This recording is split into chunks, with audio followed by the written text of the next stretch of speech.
comisión 16 y vos de la 14. ¿Sí?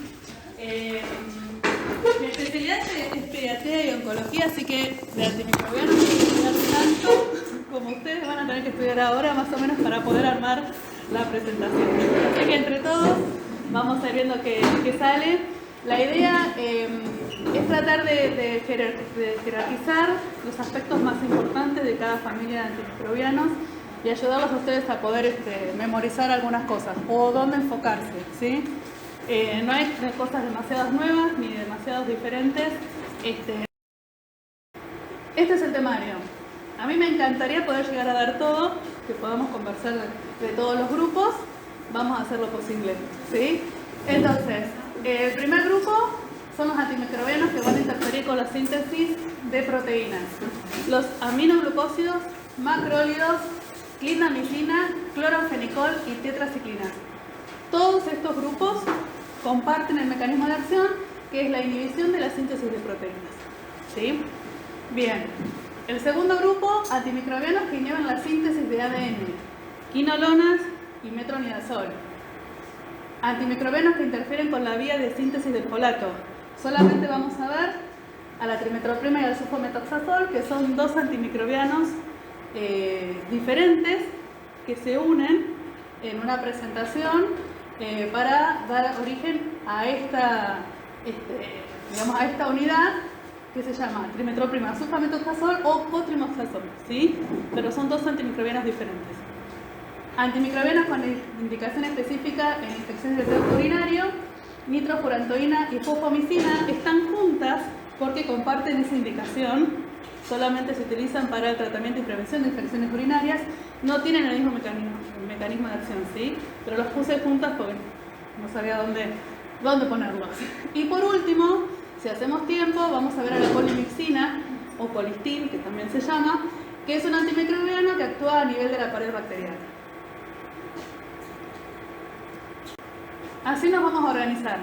De cada grupo de antimicrobianos vamos a ver el mecanismo de acción, los mecanismos de resistencia más frecuentes, ADME, que serían las características farmacocinéticas, administración, distribución, metabolismo y eliminación, absorción, espectro de acción, los usos terapéuticos, los efectos adversos y algunas interacciones y precauciones. Más o menos vamos a hablar de todo. ¿Sí? Este gráfico a mí me gustó porque tienen en una misma imagen el mecanismo de acción de todos los antimicrobianos que actúan a nivel de la síntesis de proteínas, ¿sí? Ustedes se acuerdan que el ribosoma bacteriano está compuesto por dos subunidades, ¿sí? 50 y 30S, y que la unión de esos ribosomas forman el 70S, ¿sí? Bien, ¿se acuerdan más o menos cómo es el mecanismo de síntesis de proteínas? Más o menos. Recordamos entonces. Bueno, acá me pongo de este lado. El ADN se transcribe en, digamos, diferentes tipos de ARN. Los más importantes serían el ARN de transcripción y el ARN mensajero, que van a viajar directamente a los ribosomas y ahí por medio de los procesos de, no me acuerdo exactamente, pero bueno, se inicia por cierta secuencia de codones y se detiene por otras y se van sintetizando las proteínas a partir de esas células de ARN que se forman a partir de una ARN. Perfecto. Entonces tenemos al ARN mensajero, que sería la plantilla, ¿sí? El ribosoma bacteriano, la subunidad más grande, que es la 50S, tiene dos sitios. Van a ver un sitio A y un sitio P, el sitio de aceptación y el sitio P, que es donde se empieza a desplegar la cadena de polipéptidos. Entonces viene el ARN de transferencia cargado con un aminoácido, tiene que ir al sitio aceptor, después lo vamos a ver más claro en otro gráfico. Y de ahí pasa al sitio P y se van uniendo los aminoácidos formando la cadena de proteínas, ¿sí? Bien, entonces, estos antimicrobianos se van a unir o a la subunidad 30S o a la 50S. Acá arriba tenemos, no se lee bien, las tetraciclinas y los aminoglucósidos se van a unir a la subunidad 30S. Después vamos a ver con más detalle cómo es que inhibe la síntesis de proteínas. Y los demás, clindamicina, macrólidos y cloranfenicol, a la subunidad 50S. ¿Sí? Bueno, cuando lo tengan, se va a ver más lindo. Bueno, vamos con aminoglucósidos.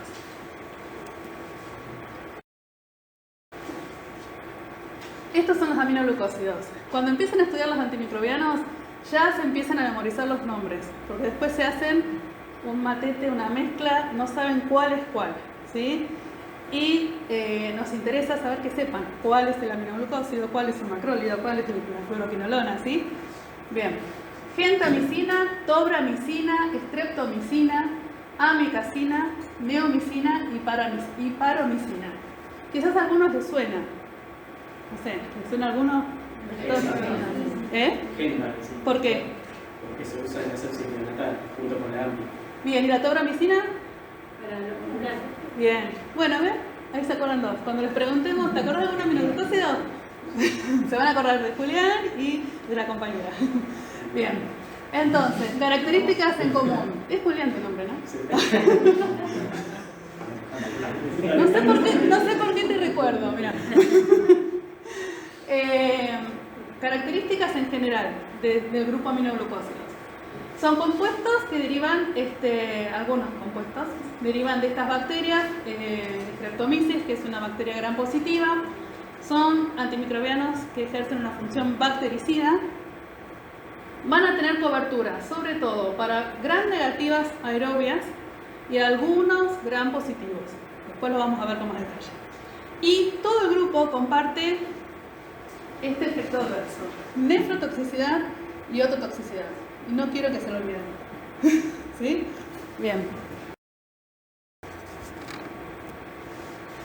Bueno, acá tenemos el mecanismo de acción entonces. Lo que hace el aminoglucósido, habíamos dicho que se unía a la subunidad 30S y lo que provoca es como una lectura errónea del ADN mensajero, ¿sí? Del ARN mensajero, perdón. Entonces, o bloquea el inicio de la síntesis de proteína, o produce proteínas anómalas, ¿sí? O se interrumpe la síntesis de la proteína prematuramente y queda la proteína ahí a medio hacer, ¿sí? Bien. Eso nada más, quiero que se acuerden eso, que se une a la subunidad 30S, ¿sí? Y que provoca una lectura errónea del ARN mensajero, produciendo proteínas anómalas, ¿sí? Bien. Mecanismo de resistencia. El más frecuente es la inactivación enzimática, ¿sí? Las bacterias tienen enzimas que inactivan al antimicrobiano, en este caso el aminoglucósido. Se llaman acetilasas o adenilasas. También hay bombas que hacen que sacan al antimicrobiano fuera de la célula, o de pronto se produce una mutación que hace que el ribosoma tenga menor afinidad por el aminoglucósido, ¿sí? Bien, se modifica el sitio de unión, por ejemplo, la streptomicina. Así, sencillo, mucho más no le vamos a pedir, ¿sí? Bien. ¿No pasa? Bien. Bueno, estas son las características farmacocinéticas. Les puse ahí que son cationes polares, porque por ahí se pueden acordar que al ser moléculas polares, ¿qué pasa? Son hidrofílicas, hidrosolubles, hidrofílicas. ¿Y van a tener un volumen de distribución alto o bajo? Bajo, perfecto. Entonces, es lo que pasa, son más hidrofílicas, entonces la absorción oral va a ser inadecuada, no se absorbe bien. Entonces, ¿cómo lo vamos a aplicar? De las otras maneras: intramuscular, endovenosa, tópica y hasta inhalatoria, ¿sí? Por vía oral hay una sola indicación, pero no es lo habitual, ¿sí? No penetra en el sistema nervioso central, tiene bajas concentraciones en secreciones y tejidos, pero se concentran en la corteza renal y en el velo interno. Y esto lo tienen que relacionar porque se acuerdan que daban nefrotoxicidad y ototoxicidad. ¿Por qué? Porque se concentra ahí, ¿sí? Bien. Van a pasar la barrera hematoplacentaria, y se va a acumular en el plasma fetal y en el líquido amniótico, pero sobre todo en las etapas más tardías del embarazo.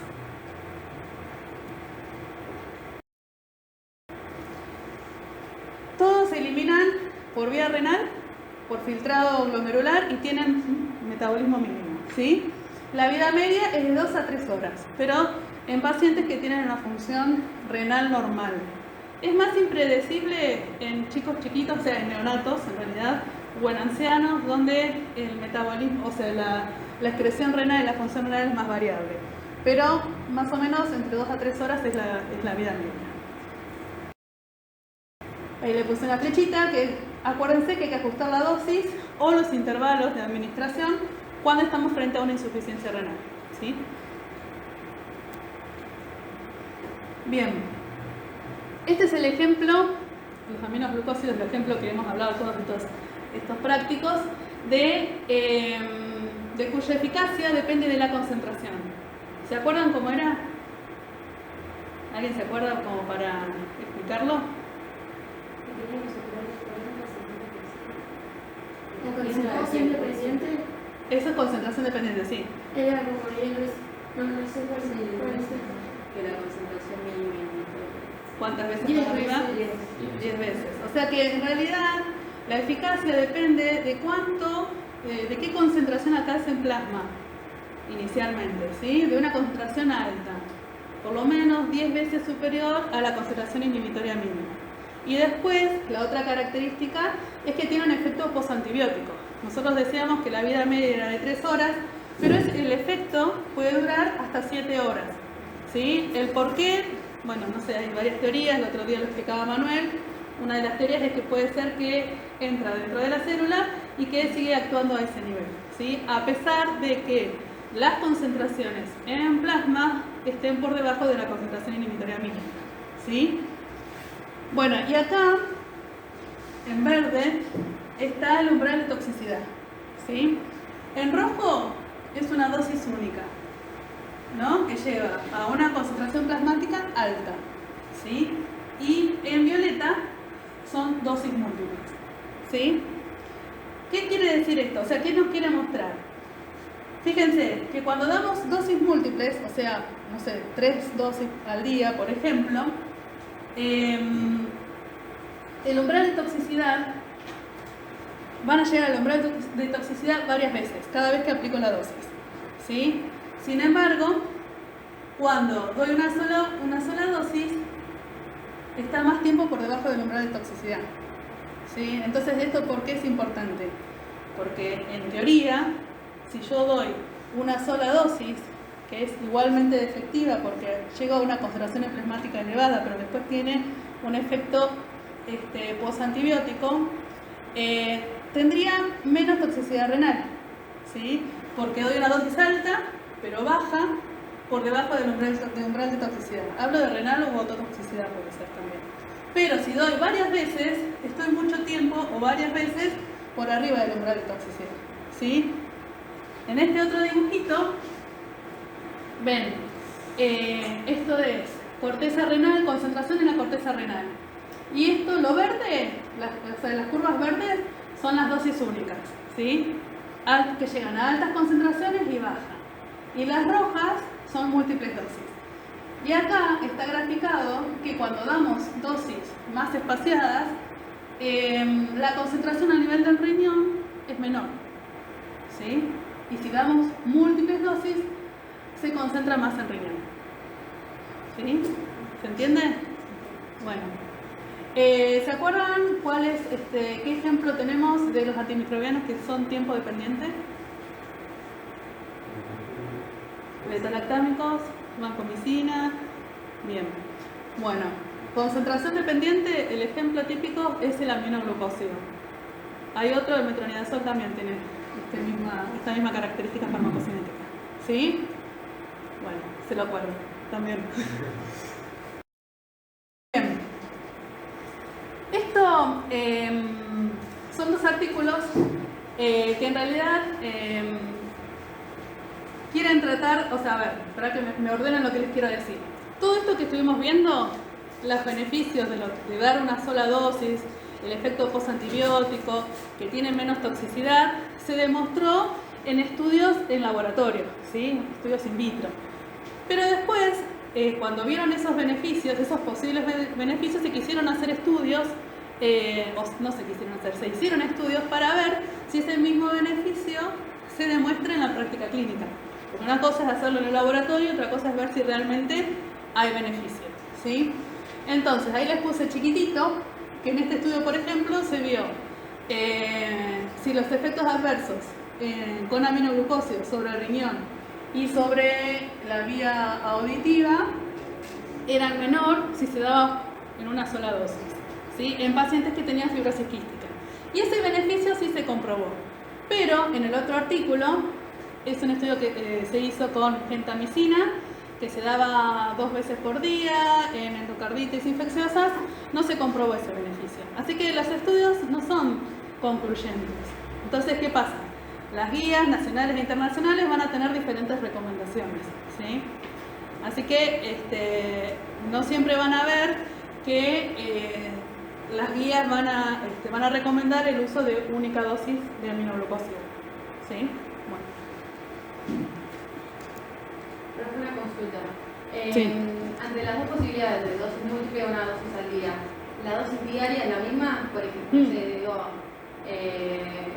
10 una dosis o la dosis total, dosis, sí.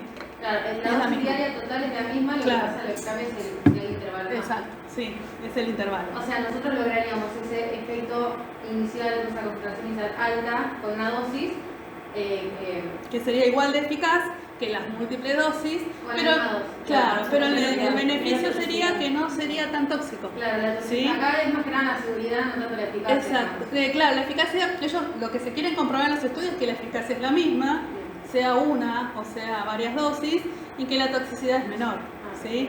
En algunos estudios se comprueba que hay beneficio y en otros no, ¿sí? Bueno. Esto se los dejo después para que lo lean tranquilos. Es un cuadro que compara las ventajas y las desventajas de dosis únicas o múltiples dosis, ¿sí?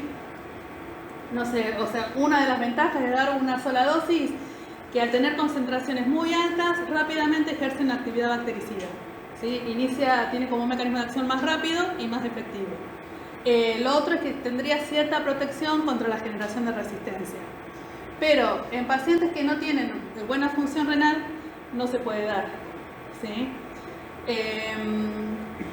Así que no estaría indicado dar solamente una dosis. Si ya sabes que tenés un paciente con la función no renal alterada, no sería una indicación. Es preferible dar varias dosis porque se controla mejor la concentración plasmática. En alguien que no tiene una buena función, la concentración plasmática va a ser errática.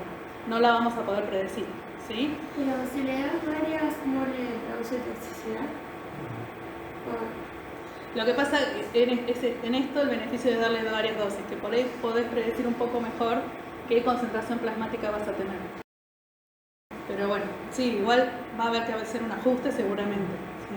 Profe, sí. en cuanto a la insuficiencia renal, sí. todavía si es elección, un aminoglucosídico saliendo... Y depende, va a depender del paciente, va a depender de qué tipo de infección tenga, ¿sí? Y se hace un ajuste de dosis, ¿sí? Intervalo, ¿no? Claro, puede ser o de dosis o de intervalo. O sea, y además otra cosa que se puede hacer, que nosotros en el hospital no lo hacemos, pero se hace, es ¿cómo se llama? Un dosaje. Un dosaje en plasma, entonces vos podés saber qué concentración tenés, ¿sí? Pero bueno, nosotros no, en el hospital no tenemos. Y una cosa más quería decir, que la toxicidad también es más baja con una sola dosis, porque lo que ocurre es que en el riñón y en el oído el pasaje del antimicrobiano es saturable. O sea, por más que yo tenga muy alta la dosis, no es que va a entrar más antimicrobiano al riñón, ¿sí? Porque entra por un mecanismo que se satura, ¿sí? Bueno, después igual lo leen. Profe, sí. Una consulta rápida. Entonces, en la práctica, viene un paciente que tenés que darle, le das una única dosis, preferentemente antes que varias dosis. Bueno, no, depende. Va a depender del paciente, claro, va a depender de... O sea, no es que tiene una norma así, bueno. No. Nosotros, renal, claro, nosotros por ejemplo en pediatría lo indicamos cada 12 horas. Okay. ¿Sí? Bien. Pero va a depender. Les cuento todo esto sobre todo para ejemplificar lo que es concentración dependiente, bueno, el por qué sí, el por qué no, ¿sí? Bien. Vamos con el espectro. Esto creo que es una de las cosas más difíciles de acordarse. No sé qué experiencia tienes. Pero bueno, les cuento así, en realidad los aminoglucósidos son drogas que no las usamos o sea, se usan obviamente regularmente, pero sobre todo en pacientes que tienen infecciones graves, pacientes que están internados, ¿sí? Vieron que por vía oral no se da, o sea que de entrada no le puedes indicar un aminoglucósido a un paciente por vía oral. Así que acuérdense eso, que en general son antibióticos que los vamos a usar por vía endovenosa o por vía intramuscular en pacientes que tienen infecciones graves. La cobertura más importante es la de gram negativos aerobios. Klebsiella, Escherichia coli, Pseudomonas, Acinetobacter, también tienen coberturas para micobacterias. Y después, los gram positivos, solamente Staphylococcus aureus que son sensibles. Los resistentes no. ¿Sí? Y no son activos para bacterias atípicas y anaerobios. ¿Sí? Recuerden esto, gram negativos aerobios y algunos pocos gram positivos. ¿Sí? Pero me dijo, el Staphylococcus no resistente, ¿no? Claro.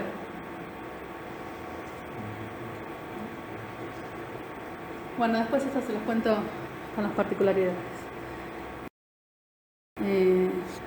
¿Cuáles son las indicaciones clínicas? En general se van a utilizar asociado a un beta-lactámico, ¿sí? O glucopéptido. Por 3 razones. Porque aumenta el espectro, porque produce sinergia y es una forma de evitar la resistencia, ¿sí?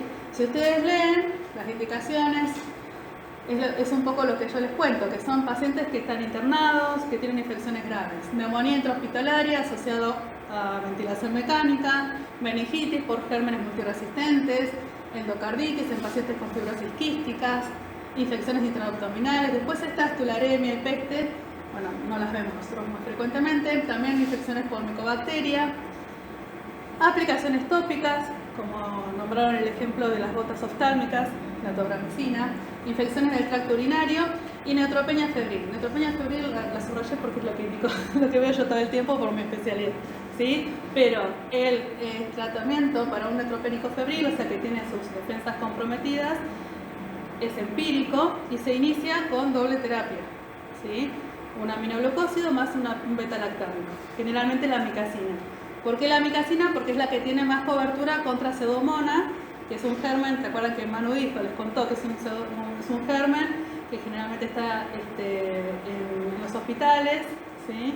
Y que muchas veces es resistente a otros antimicrobianos comunes, ¿sí?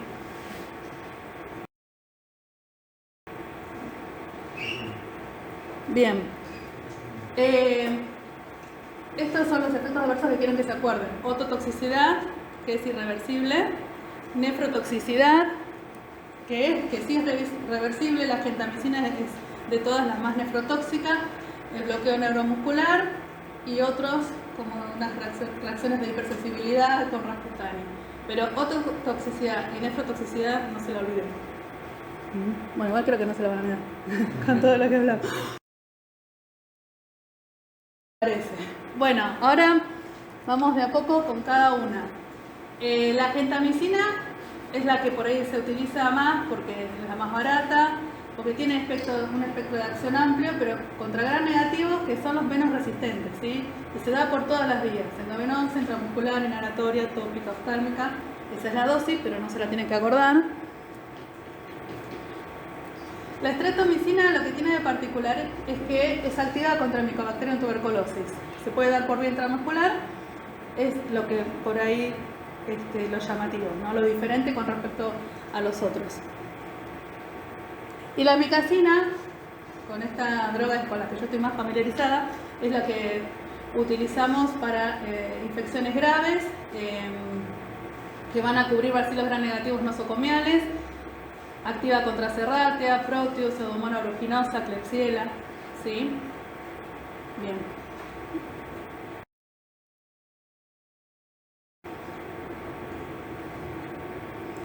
La tobramicina se puede dar endovenosa intramuscular, inhalatoria y oftálmica, como ustedes dijeron, y también tiene bastante cobertura contra Pseudomonas aeruginosa, que son gérmenes problemas, ¿sí? Realmente. ¿Se acuerdan que yo les decía que los aminoglucósidos por vía oral no se absorben? En este caso, la anamicina se utiliza oral, pero ya sabiendo que no se va a absorber y se la utiliza para preparación del intestino en cirugías abdominales. ¿Sí? Bien. Se puede también aplicar de manera tópica para infecciones de piel y mucosas. ¿Y qué más? Y la última es la paromicina, que tiene un efecto antiparasitario. Nada más. Bien. Si yo les pregunto 3 características de los aminoglucósidos, ¿qué me dicen? Tóxicos, Bien. se unen a la unidad 30S de Bien. Nada más. Bien, muy bien. Son para gérmenes intrahospitalarios, sobre todo, sean endovenosos, no Ay, sean estoy endovenosos. contenta. Muy bien, vamos. Listo, ya probaron. Bueno, vamos con macrólidos. ¿Me dicen un nombre de aminoglucósidos? Bien, perfecto. Bueno, avanzamos porque si no nos vamos a quedar a dormir. Les presento los macrólidos. Eritromicina, acitromicina y espiramicina. Claritro y acitro, quiero que se acuerden de esos. Y eritro es porque es la primera, ahora les cuento un poco más. La primera que surgió. Es un producto natural de eritromicina, ¿sí? Que viene de la cepa Streptomyces erythraeus, pero que ya no se usa tanto porque tiene varios efectos adversos e interacciones. Entonces surgen unos mejores, que son la citromicina y la claritromicina, son derivados semisintéticos, y ellos, estos dos fármacos tienen mejorado el espectro, como que tienen una mejor cobertura, son mejores tolerados, es mejor tolerado, y las características farmacocinéticas son también mejores. La particularidad de los macrólidos es que son una alternativa para pacientes alérgicos a los beta-lactámicos. Esto lo venimos diciendo, la semana pasada Manu lo nombró. Se utilizan para infecciones del tracto respiratorio, infecciones genitourinarias, y son activas para cocos gram positivos, bacterias atípicas, acuérdense, bacterias atípicas, bacilos gram positivos, gram negativos y micobacterias. ¿Sí? Nada, cubre una gran variedad de gérmenes, así que es de amplio espectro, ¿sí?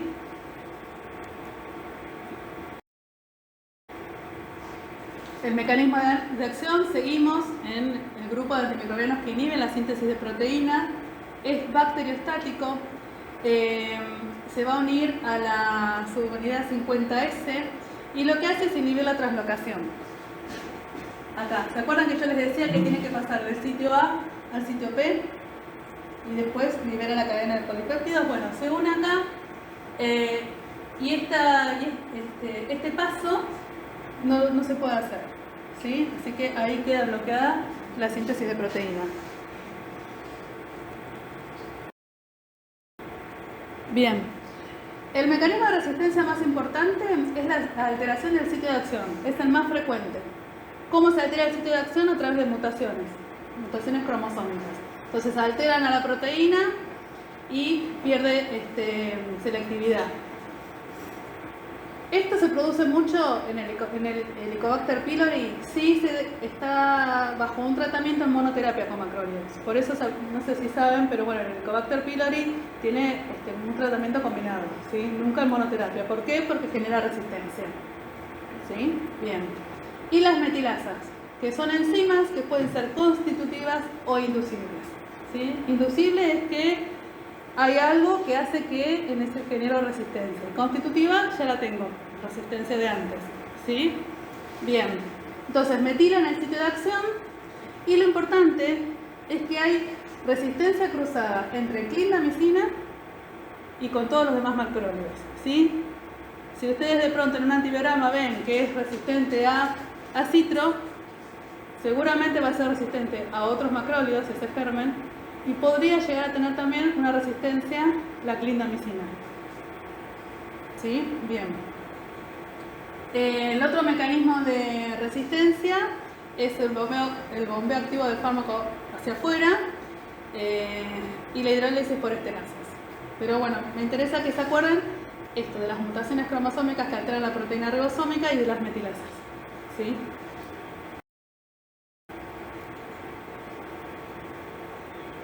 Bien, vamos con las características farmacocinéticas. Estas se pueden dar por vía oral, ¿sí? Se absorben bien La biodisponibilidad varía entre un 30 y un 50%, y la claritromicina también se puede dar por vía endovenosa, como muestra ahí el hombrecito. La acitromicina tiene bastante interacción con los alimentos, pueden disminuir la absorción, por eso se le indica al paciente que cuando está bajo este tratamiento, 1 hora antes y 1 hora después no coma ni toma nada. ¿Sí? Tiene que tener el estómago vacío porque si no se absorbe más. Bien, logran buenas concentraciones en los tejidos y a nivel intracelular. La vida media es variable, la citro es la que tiene vida media es más larga y dice más de 40 horas. Y lo otro importante es que se acumula en fibroblastos y macrófagos. Tiene metabolismo hepático y se metabolizan a metabolitos que siguen siendo activos. Y la eritromicina y la claritromicina sufren un metabolismo por la citocromo P450. ¿Sí? Bien. Todos se eliminan por vía renal, pero la claritromicina en un porcentaje mayor. Por eso, si el clearance es por debajo de 30 mililitros, se tiene que ajustar la dosis. ¿Sí? Bien.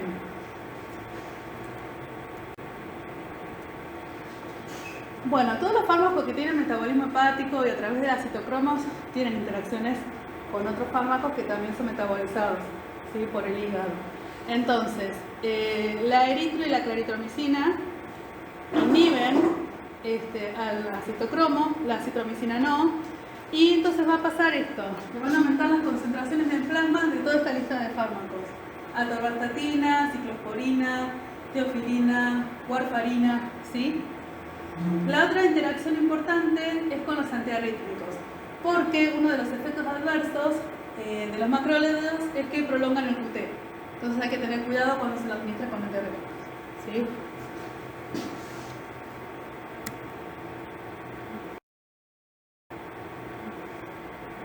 ¿Vamos bien? ¿Sí?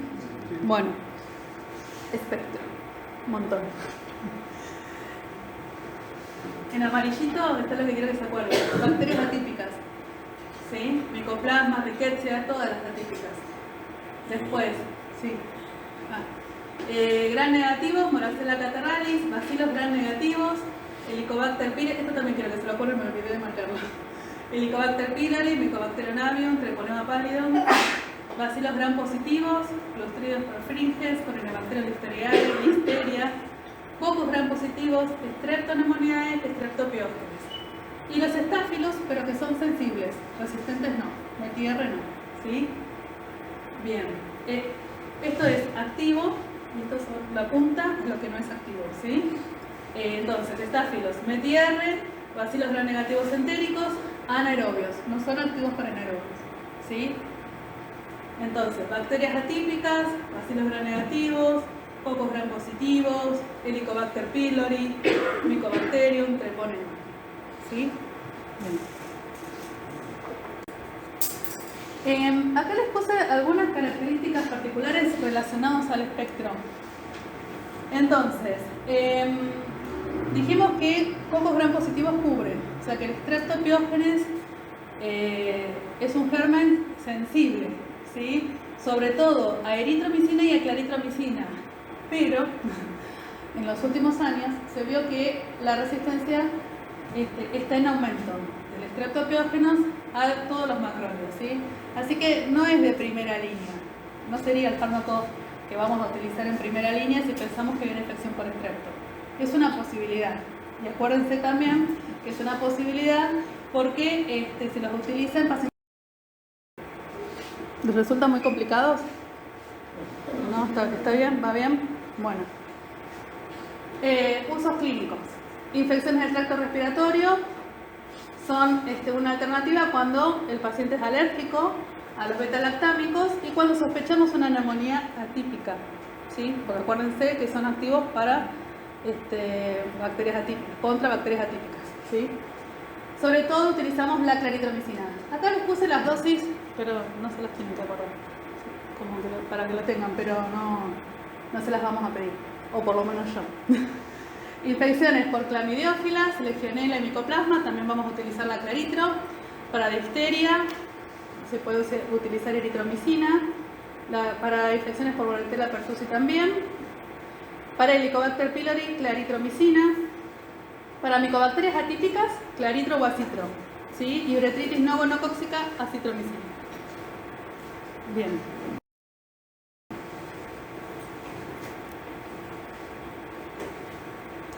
Este cuadro a mí me encanta porque está resumido todos los gérmenes y explica un poquito de cada enfermedad. No lo vamos a hablar porque si no, no terminamos más, pero después lo leen con detenimiento. ¿Sí? Esto es un lindo resumen. Bien, otra característica de los macrólidos que está bueno que sepan es esto, que además de su efecto antimicrobiano, tienen efecto antiinflamatorio, ¿sí? Y es útil en enfermedades respiratorias, ¿sí? Graves, en pacientes que por ahí están ventilados. Además de su efecto antimicrobiano, se lo utiliza como antiinflamatorio. Y en este estudio se encontró que cuando se asociaba un beta-lactámico a un macrólido se disminuía la mortalidad, ¿sí? En pacientes que tenían neumonía de la comunidad. ¿Sí? Y acá, en este de acá del medio, se hizo foco sobre la acitromicina, porque por esta actividad antiinflamatoria que se sabe que tienen los macrólidos, se pensó que por ahí eran útiles también en la infección por COVID-19. Pero bueno, después se vio que en realidad era más efectivo como efecto antiinflamatorio el corticoide, ¿sí? Pero bueno, para que se acuerden que también tiene un efecto antiinflamatorio, ¿sí? Por eso era que los macrólidos eran el último mortazo abogado que asma, ¿no? Ah, no sé, no me acuerdo. Es posible también, estaba en China. ¿Cómo? Estaba en China, no sé si... Sí, estaban las... Ah, puede ser, sí. Ah, sí, tienen razón. Sí, exacto. Ese es por esto, por el efecto antiinflamatorio. No, me tuve que pensar mucho. Bueno, ¿queda? ¿Sí? Efectos adversos, sobre todo con la eritromicina. Molestias gastrointestinales, náuseas, vómitos, epigastralgia, distensión abdominal. Por ahí, más grave es esto, la prolongación del QT, torsión de punta y arritmias. Flebitis, puede haber cuando se administra la claritromicina endovenosa, toxicidad hepática, leucopenia y plaquetopenia. En realidad las más frecuentes son las gastrointestinales, pero en general son bien toleradas, ¿sí?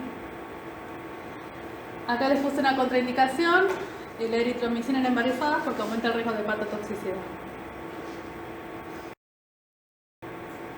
Y para finalizar, a ver si nos podemos acordar que tienen interacción con otras drogas por inhibición del citocromo P450, todas menos la citro, que son antimicrobianos bacteriostáticos, que no son de utilidad como monoterapia, no en infecciones graves como meningitis o endocarditis, no los vamos a dar solos, ¿sí?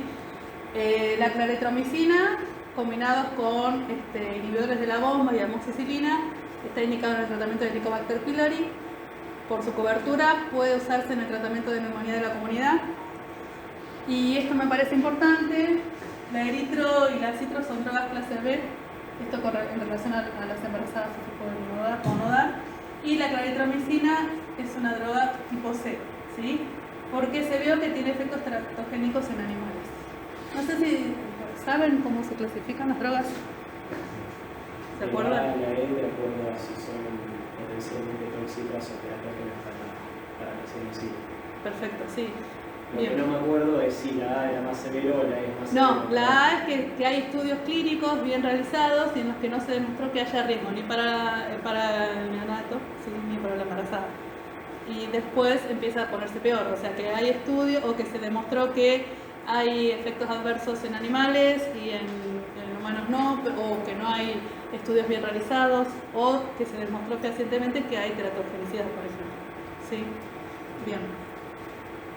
Esto, bueno, la verdad que es importante saberlo o tenerlo en cuenta en la práctica clínica porque los antimicrobianos son uno de los fármacos que más se indican, ¿no? Y bueno, estas cuestiones hay que tenerlas en cuenta. Bien, y si les pregunto 3 características de los macrólidos, ¿se les acuerdan? La subunidad 50S son útiles para bacterias atípicas, son bacteriostáticos. Bien. Tenía mecanismo de acción por la actividad inflamatoria. Bien, antiinflamatorio. Bien, Para bárbaro. los positivos y hacer negativos. Bien, Ay, muy los que bien. no se usaban para el estafilo. Perfecto, muy bien, me encanta. Bien, ¿seguimos? Esta es la clindamicina, está dentro de los antimicrobianos que inhiben la síntesis de proteínas. ¿Sí? Seguimos para adelante. A ver. Bueno.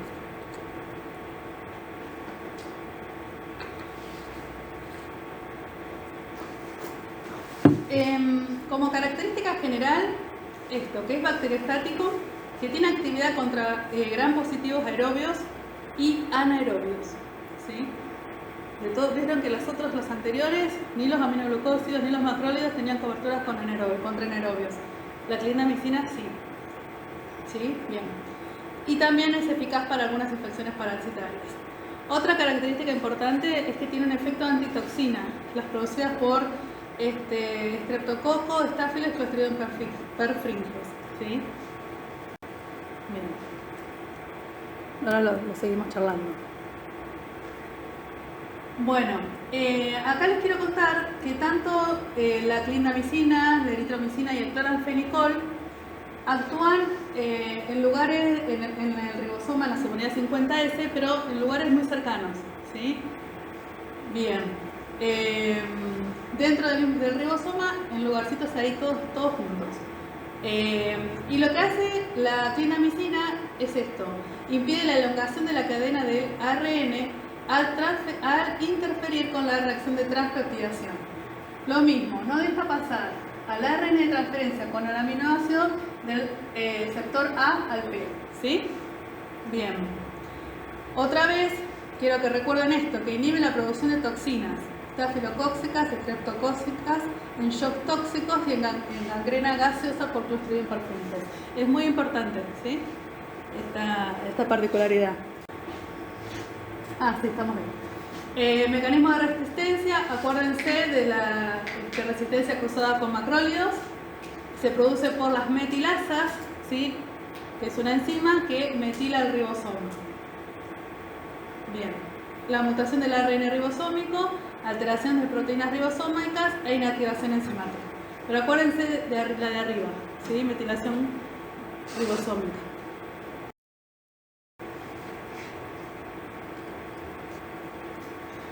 Características farmacocinéticas: se puede dar por vía oral o endovenosa. La vía oral está bien, o sea, se absorbe completamente. Fíjense la biodisponibilidad del 90%. La vida media es de 3 horas. Entonces, lo que tenemos que tener en cuenta acá es que tiene una distribución muy amplia, se distribuye en fluidos y en tejidos, y lo importante es que se concentra en hueso. ¿Sí? También se acumula en neutrófilos, macrófagos, alveolares y en abscesos. Se los subrayé porque eso tiene después que ver con la indicación, o para qué son útiles clínicamente. ¿Sí? O sea, en infecciones de partes blandas subóseas, no sería recontraútil. Sí. Bien, y ahora cuando veamos el espectro se van a seguir viendo para qué otras indicaciones. ¿Qué más? No alcanza concentraciones adecuadas en el cerebro, tiene metabolismo hepático y hay que ajustar la dosis si estamos frente a un paciente con insuficiencia hepática grave. Y después la excreción es por orina y bilis.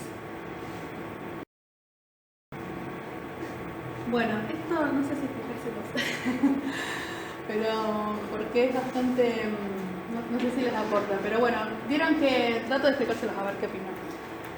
Acá tenemos un test que se llama D-test positivo. Esto es para poner en evidencia si los gérmenes son resistentes o no a clindamicina. ¿Sí? Les explico cómo. Este disquito, es de clindamicina, ¿sí? Entonces, y todo esto es el halo de inhibición. ¿Ven?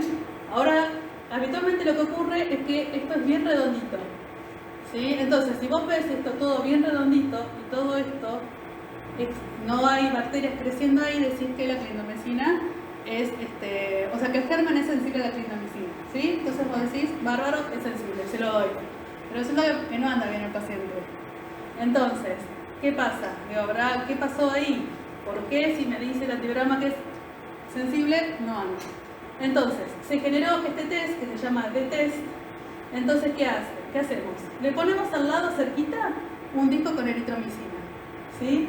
Y vieron que dejó de ser redondo. Acá hay una línea. Si tienen imaginación van a ver que es una T. O yo lo veo así. Entonces, ¿qué pasó? Acá se achicó el halo de inhibición, ¿sí? Acá está más grande. Entonces, esto es un D-test positivo. Quiere decir que es resistente a la eritromicina y como es resistente a la eritromicina hay resistencia cruzada con este... Quiere decir que, claro, que la eritromicina puso en evidencia que en realidad la clindamicina es resistente, ¿sí? Bien. Nada. Bien. El espectro. Habíamos dicho, cocos gram positivos. Puede ser Streptopiógenes y el Staphylo aureus meti-R. ¿Sí? La primera vez que hablamos de que hay un fármaco, de un antimicrobiano que es eficaz contra los estáfilos resistentes. Así que se acuerdan, ¿sí? Se tienen que acordar. Pero bueno, como siempre, la resistencia va cambiando y en los últimos años... me falta una U. Se vio que la resistencia de estáfilos a clindamicina está en aumento. Pero bueno, por ahora lo podemos tener como una opción. Y anaerobios, principalmente los gérmenes de la boca. También tenemos que tener en cuenta bacterias atípicas como la clamidia, Actinomyces, Nocardias, Pneumocystis jirovecii, parásitos como Toxoplasma, y no son activos para el enterococo, Clostridium difficile y gram negativos aerobios. Si yo tuviera que decir algo así rápidamente, cocos gram positivos, que es eficaz para los estáfilos resistentes y que cubren bacterias anaerobias. ¿Sí?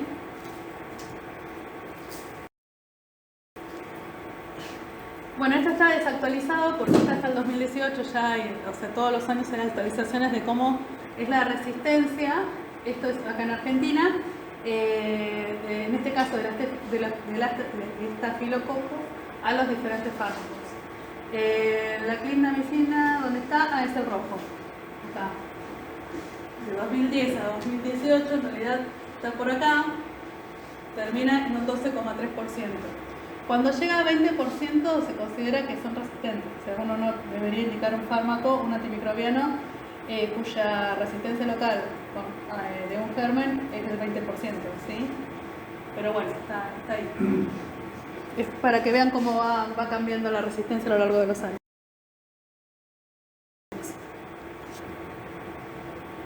Indicaciones clínicas. Infecciones de piel y partes blandas, porque acuérdense que habíamos dicho que cubrían cocos gram positivos, ¿sí? Síndrome de shock tóxico, acuérdense del efecto antitoxina. Clostridium perfringens, estafilococo y estreptocócico. También tienen aplicación tópica para el acné, pie diabético asociado a ciprofloxacinas y son buenas para infecciones respiratorias, por ejemplo, abscesos pulmonares o abscesos de la cavidad oral, porque acuérdense que habíamos dicho que se acumulaban en los abscesos, ¿sí? Bueno, ahí está la dosis. Más indicaciones.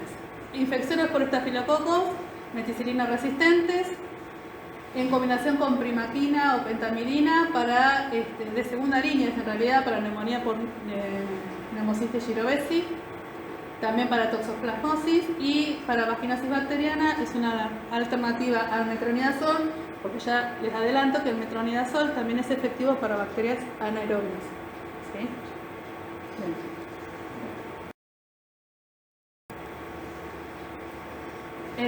Efectos adversos, la más frecuente es la intolerancia gastrointestinal, diarrea por Clostridium difficile. Todos los fármacos que son de amplio espectro pueden tener diarrea por disbacteriosis por este germen, ¿sí? Erupciones cutáneas, bueno, nada más. Eso me gustaría que se acuerden nada más. A ver, puse acá. Recuerden, con el dedito para arriba, por su efecto de antitoxina juega un rol en el síndrome de shock tóxico y fascitis necrotizante, aumenta especialmente el riesgo de enfermedad por Clostridium difficile, es categoría B en el embarazo, no está contraindicado en la lactancia y hay que ajustar la dosis en el caso de insuficiencia hepática. ¿Sí? Con eso termina clindamicina.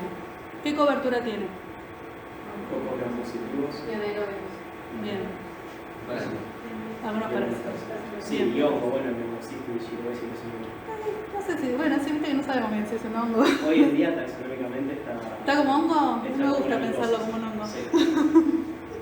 Bueno, ¿Cómo vamos. dar positivo? Sí, dar negativo, ¿verdad? Anaerobios, sí. Anaerobios, pocos gram positivos, y acuérdense que tiene cobertura con el Staphylococcus aureus meticilina resistente. ¿Sí? Y ese niño, sí. Exacto, eso. Bien. Bueno, el cloranfenicol yo no lo quería poner, pero Manuel me pidió que sí.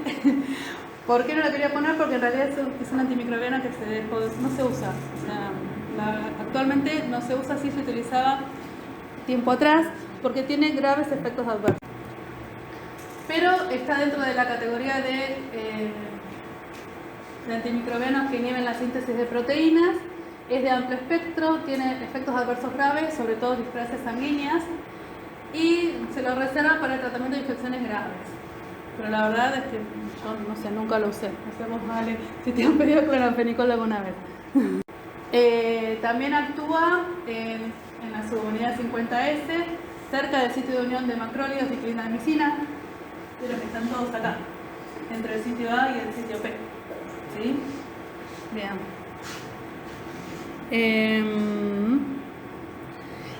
Y tiene esto que también inhibe la síntesis proteicas en mitocondrias de células de mamíferos, sobre todo en las células eritropoyéticas, y eso está relacionado a la toxicidad que tiene.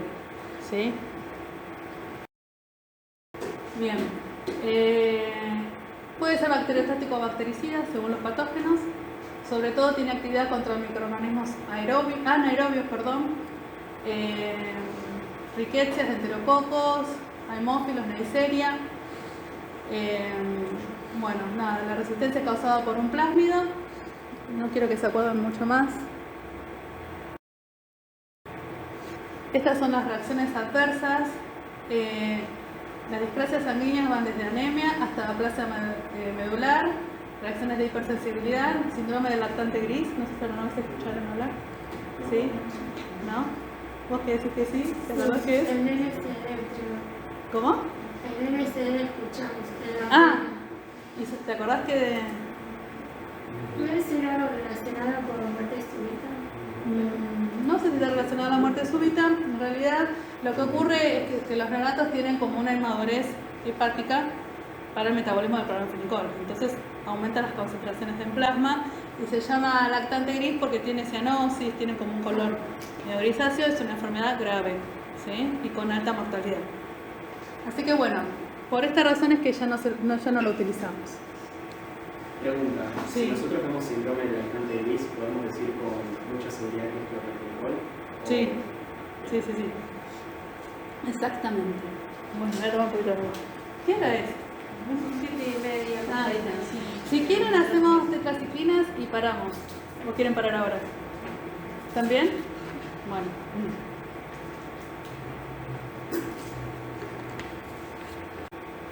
Se las presento ahí. Tetraciclina, doxiciclina, minociclina y tigeciclina. ¿Sí? Por ahí les ayuda a acordarse los nombres, pensar en que tienen 4 anillos, ¿sí? Y estos carbonos van a tener diferentes posiciones y eso va a hacer que las características farmacocinéticas difieran entre ellas. Pero digo, por ciclina, ciclo, anillo, no sé, por ahí como se lo pueden relacionar. Sí, les sigo, no sé. Bien, es bacteriostático y de amplio espectro. Otra vez acá, primera línea para estas que son bacterias ¿qué? Atípicas intracelulares. Perfecto, bien. Y segunda línea, porque no es que vamos a dar tetraciclinas de entrada, para estas infecciones respiratorias, gastrointestinales, sífilis y piel. Pero quiero que se acuerden de esto, ¿sí?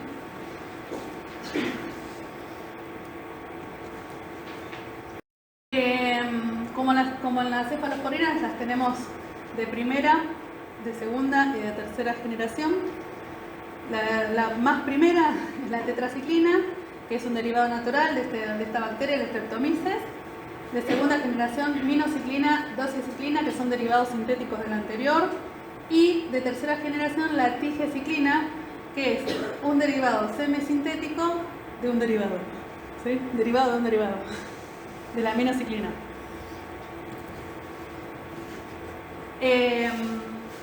Les puse este cuadrito que se refiere a la tigeciclina porque este antimicrobiano es uno de los más nuevos y se lo utiliza para gérmenes multiresistentes. ¿Sí? Es como el último fármaco que tengo para esto. SAMR, o sea, Staphylococcus aureus meticilino resistente, las cepas H. visa, que son las cepas de Staphylo aureus con sensibilidad intermedia a la vancomicina, enterobacterias, Acinetobacter, bacterias frágiles, todas bacterias multiresistentes, ¿sí? Bien. Inhiben la síntesis de proteína. Estos se van a unir al 30S, como ¿qué otro grupo se unía al 30S? Aminoglucósidos, sí. Sí, exactamente. Bien. O sea que tenemos dos grupos que se unen al 30S y todos los demás al 50S. Esos dos grupos son aminoglucósidos y tetraciclinas. ¿Sí? Entonces, ingresa por difusión pasiva y transporte activo, se va a unir al 30S y lo que va a hacer es que no va a dejar esto, que es el aminoácido ARNT, que viene cargado con un aminoácido, ingrese a este sitio que era el sitio A. ¿Sí? Se queda ahí, entonces no deja que ingrese. No deja que ingrese y así se inhibe la síntesis. Bien. Y la doxiciclina particularmente inhibe la subunidad 70S de los protozoarios. ¿Sí? Bien, el mecanismo de resistencia es mediada por plásmido.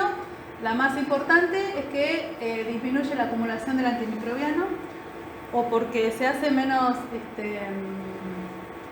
a ver, no me sale la palabra, bueno, penetra menos el antimicrobiano o porque hay una vía de salida, ¿sí? Las bombas de flujo, ¿se acuerdan? Bien. Eso quiero que se acuerden, nada más. Después se van a mezclar. Pero bueno, intenten. Bien, características farmacocinéticas. La absorción no va a ser de las mejores, pero es adecuada. O sea que por vía oral la vamos a poder dar. También se puede dar por vía endovenosa, por ejemplo la tigeciclina solo se da por vía parenteral. Y tiene interacción con cationes, calcio, magnesio, hierro, los lácteos, todos estos hacen que disminuya la absorción.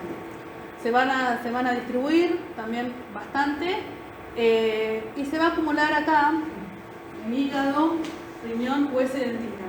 Quiero que se acuerden del hueso y la dentina, porque va a estar relacionado a efectos secundarios. ¿Sí? Pasa la barrera placentaria y se concentra en el hueso y en los dientes del feto. ¿Sí? También quiero que se acuerden de eso. Bien. Tiene metabolismo hepático y tiene excreción renal. No es necesario el ajuste en caso de insuficiencia renal. Bien. A ver. Esto significa que tiene interacción. ¿Sí? Muchas. Muchas interacciones. ¿Se acuerdan que les había dicho que interacciona con cationes? Hierro, magnesio, calcio, aluminio. Y este dibujito acá, que tenemos esta curva, muestra cómo se absorbe las tetraciclinas con el estómago vacío. ¿Sí? Tienen absorción, esta es la concentración plasmática. ¿Sí? Y que si le agrego un antiácido, como el aluminio, que tiene aluminio, disminuye la absorción, y con calcio, con leche, también. ¿Sí? Por ahí se acuerdan, no sé. Por ahí esto nos ayuda a memorizar que tiene interacción con esos cationes. Después, si damos las tetraciclinas con anticonceptivos orales, disminuye la eficacia de los anticonceptivos orales. Con anticoagulantes, dioxina, litio y metrotexate, las tetraciclinas lo que hacen es aumentar la concentración de estos fármacos en plasma. La rifampicina disminuye la concentración plasmática de las tetraciclinas y con tiacidas puede provocar un empeoramiento de la función renal. ¿Sí? Bueno.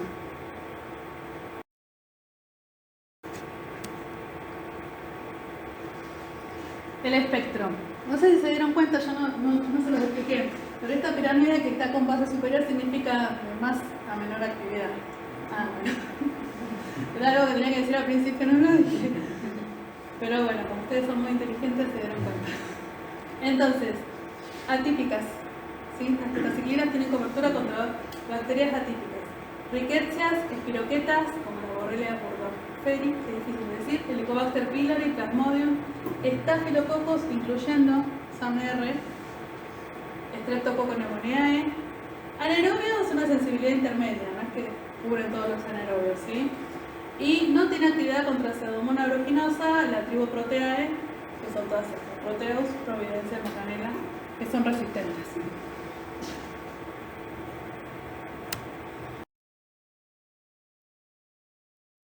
Bueno, acá tenemos la tigeciclina, que les volvemos a repetir, que tienen actividad contra bacterias multiresistentes, ¿sí? Todas estas que están ahí.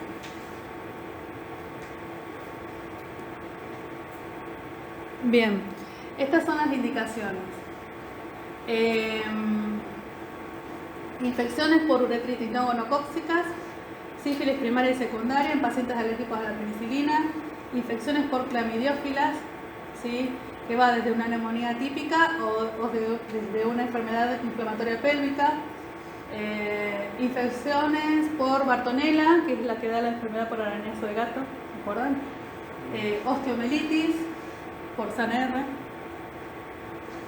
tratamiento de acné también, a ver qué más, bueno, todas las infecciones por Rickettsia.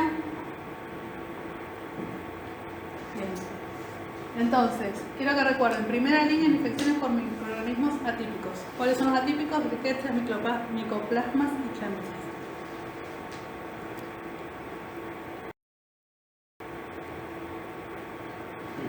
No pasa. Bueno. A ver, acá tenemos las indicaciones de la tigeciclina para lo que está aprobado. Infecciones intraabdominales o de partes blandas por gérmenes multiresistentes, infecciones por EBR, enterococo banco AR, no cuando hay bacteriemias, infecciones por Acinetobacter, infecciones por especies de enterobacterias productoras de carbapenemasas. Las más malas están, ¿sí?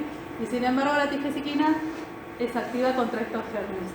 Pero cuando la tigeciclina salió al mercado, la FDA puso un comunicado, ¿no? Que advierte del aumento del riesgo de muerte con antibióticos tigeciclina endovenosa y tiene esta advertencia, que se observó que hay un aumento de mortalidad en pacientes en los cuales se indicó este antimicrobiano. Entonces, ¿qué pasa? No es que, si bien está aprobado para estas infecciones, solamente lo vamos a usar si justifica y si no tenemos una mejor opción más segura, ¿sí? Bien. De nuevo les dejo este cuadrito después para que lo vean con tranquilidad. Explica un poco cuáles son las infecciones por clamidia, cólera, fiebre de las montañas rocallosas, micoplasma pneumoniae, enfermedad de Lyme. Sí. Pero bueno, nada, es información general. No para que se lo... Efectos adversos, gastrointestinales, náuseas, vómitos, diarrea, pancreatitis, fotosensibilidad y reacciones de hipersensibilidad cutánea, toxicidad hepática y renal. Esto se ve, la fotosensibilidad, ¿sí? Hay que advertir al paciente, no se exponga al sol. Bien, hoy ya habíamos dicho que provocaba pigmentación en los dientes, que se acumulaba la acumulación ósea en feto y esto provoca alteraciones en el desarrollo, trastornos vestibulares con la aminociclina. ¿Qué les parece? ¿Se lo podemos dar a la embarazada? No. Tiene como muchos efectos adversos y también está contraindicado en menores de 8 años. Es un fármaco clase D. ¿Sí? No se lo vamos a dar a las embarazadas. Bien. Por eso les decía que se acordaran de los dientes y de los huesos. ¿Sí? Vamos, descansemos. Un ratito. Bueno, ¿quieren que sigamos? Antes de que me quede sin voz. Gracias. Sí, sí. Bueno, ¿qué es lo que está haciendo sombra acá? Terminamos con todos los grupos de antimicrobianos que inhibían la síntesis de proteínas. Pasamos a otros dos grupos que son los que inhiben la síntesis del ADN. Entonces tenemos un grupo grande que son las fluoroquinolonas o quinolonas, también lo escuchan, y el metronidazol solito. Empezamos con las fluoroquinolonas. Se las presento: ciprofloxacina, levofloxacina, moxifloxacina, oxacinas, ¿no? Por ahí pueden relacionar. La primera quinolona es el ácido anhidríxico, que es un derivado de la síntesis de cloroquina. Son antimicrobianos de amplio espectro y que son eficaces por vía oral. ¿Sí? Está bueno. Por eso se utilizan bastante. Son antimicrobianos bactericidas y son activos contra bacilos gram negativos, algunos cocos gram positivos y anaerobios, pero solo los de cuarta generación. Y ahí abajito me quedó bacterias atípicas. Amplio espectro, cubre todo, parece, ¿no? Bueno, acá los ribosomas ya no están. Nos olvidamos de los ribosomas, nos vamos a acordar de estas dos enzimas, ADN girasa y topoisomerasa 4. ¿Sí? La topoisomerasa 4 es una enzima que sobre todo está en las bacterias gram positivas, que es lo que hace es hacer la división de las células hijas o de las moléculas después de la replicación. Tenemos dos moléculas y es necesaria una división. Eso lo hace la topoisomerasa 4. Y la ADN girasa lo que hace es introducir superhélices negativas. ¿Qué pasa? En todo el mecanismo de replicación, transcripción y reparación del ADN se produce como un superenrollamiento, ¿no? Se empieza a enrollar. Entonces, para compensar ese enrollamiento, la ADN girasa introduce una hélice negativa. Para hacer eso, tiene que romper el ADN y volver a reparar, ¿sí? Entonces, esas dos enzimas es el blanco de acción de las fluoroquinolonas. Las células gram negativas y las células eucariotas tienen topoisomerasa 2. Para inhibir esta topoisomerasa 2 se necesita concentraciones de fluoroquinolonas mucho más altas que para inhibir la topoisomerasa 4. ¿Sí? La resistencia bacteriana es a través de mutaciones en los genes que van a codificar estas dos enzimas, ¿sí? ADN girasa o topoisomerasa 4. Introducen aminoácidos que no son los que realmente contienen esas enzimas, ¿sí? Producen enzimas defectuosas, por decirlo de alguna manera. Las bombas de flujo. Y otra cosa que quiero que se acuerden es que las quinolonas generan rápidamente resistencia. Entonces no son fármacos que vamos a utilizar regularmente, sino que vamos a tratar de reservar su uso por esto, porque generan rápidamente resistencia, ¿sí? Y se vio un aumento de la resistencia en pseudomonas y en estafilococos, también en Escherichia coli, Salmonella, Streptoneumoniae y Neisseria gonorrhoeae.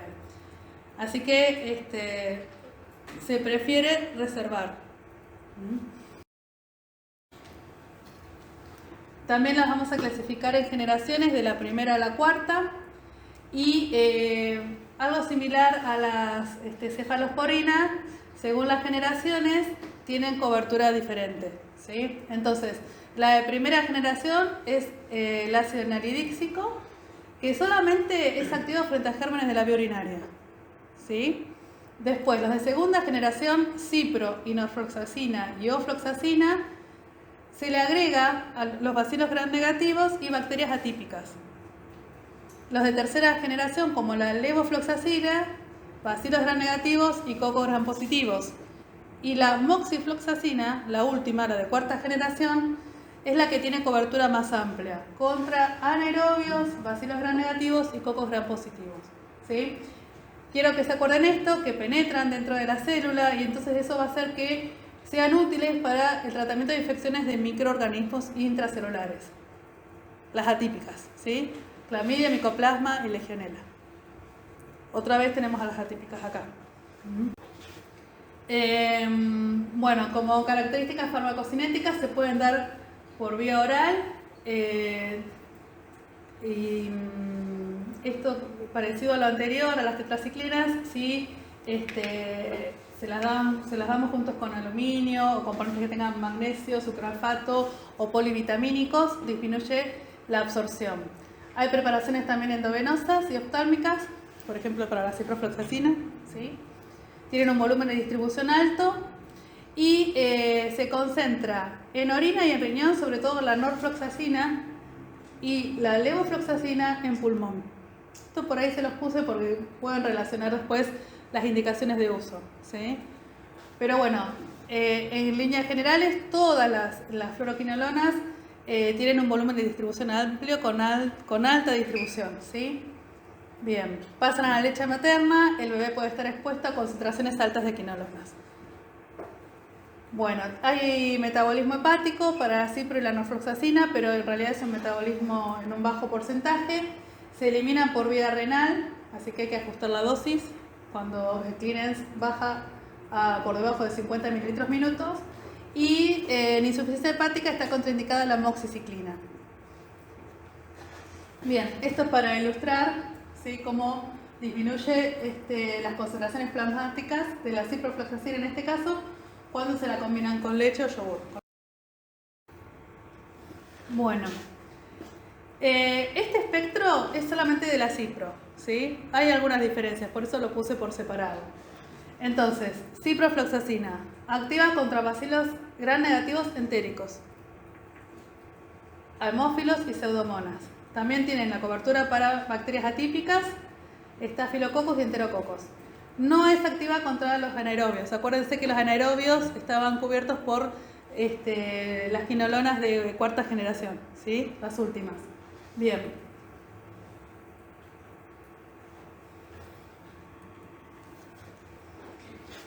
Acá tenemos el espectro de acción de la levofloxacina y la amoxifloxacina, que se las llama también quinolonas respiratorias, porque cubren al neumococo, ¿sí? Bien. Esto es importante porque también va a haber diferentes indicaciones para cada una de las quinolonas. Entonces tenemos que cubren a los bacilos gram negativos, a los haemophilus, Streptococcus pneumoniae, bacterias atípicas, estafilococcus SAM-R y SAM-S, ¿sí?, resistentes y sensibles, y Mycobacterium tuberculosis. Y bueno, ahí están los anaerobios, la puse medio bajito porque solamente la amoxiciclina es la que cubre anaerobios, ¿sí? Bien, indicaciones clínicas se las separé. La norfloxacina, acuérdense que habíamos dicho que se concentraban en orina, entonces van a ser útiles para infecciones del tracto urinario, pero se las va a reservar cuando las infecciones son complicadas, ¿sí?, o pielonefritis o cistitis complicadas. La ciprofloxacina también son útiles para infecciones del tracto urinario, prostatitis, diarreas bacterianas, Shigella, Salmonella, Escherichia coli, infecciones de piel y partes blandas en pie diabético en tratamiento combinado, infecciones intraabdominales, enfermedades respiratorias, osteomielitis y tuberculosis. La levofloxacina, sobre todo, va a tener indicación para infecciones respiratorias, ¿sí? Acuérdense que se concentraba más en pulmón, neumonías o sinusitis también. Bueno, esto es para que lo vean después en casa, cuando estudien. Efectos adversos, los más frecuentes: náuseas, vómitos, malestar gastrointestinal, toxicidad neurológica, puede haber cefalea, mareos, convulsiones, sobre todo en pacientes que ya tienen un diagnóstico de epilepsia, prolongación del QT, diarrea por Clostridium difficile. Esto es importante, tiene afectación neuromuscular, donde puede producir artralgias, rotura del tendón de Aquiles, ¿sí? Esto es algo bien particular de las quinolonas. Fotosensibilidad y erupciones, ¿sí? Bien. Yo les dije neuromuscular es osteoarticular, ¿sí? Bien. Esto no está, o sea, no lo vamos a usar en embarazadas ni en niños pequeños, es un fármacos de categoría C, está contraindicado. También tiene interacciones con cationes que disminuyen la absorción, con AINES porque aumenta el riesgo de toxicidad neurológica, con warfarina porque aumenta el riesgo de sangrado, el metrotexate aumenta la concentración plasmática de este fármaco por disminución de la eliminación renal, y la ciprofloxacina particularmente inhibe la citocromo, entonces aumenta las concentraciones de esa lista de fármacos, ¿sí? Es demasiada información por ahí, es importante que puede tener interacciones por inhibición del citocromo, ¿sí? No se van a acordar tantas drogas, tantas interacciones. Pero bueno, es algo que tienen que revisar si lo van a indicar. Un publicado de la FDA que dice que, bueno, que por los efectos secundarios graves o potencialmente graves se propone restringir su uso ambulatorio indiscriminado, ¿sí? Y reservarlas para determinadas enfermedades graves. Bien. Sí. Pero se usa bastante litobaja, ¿no? La cipro. ¿Cómo? Litobaja se usa bastante. Sí, se usan. Sí. Mal. Bueno, sí. Yo digo, bueno, lo que más o menos tenés que hacer, después la práctica clínica es diferente, ¿sí? Por eso, bueno, pongo esto, porque en realidad son fármacos que se usan ampliamente, la fluoxacina, ciprofloxacina, ¿sí? Tal cual.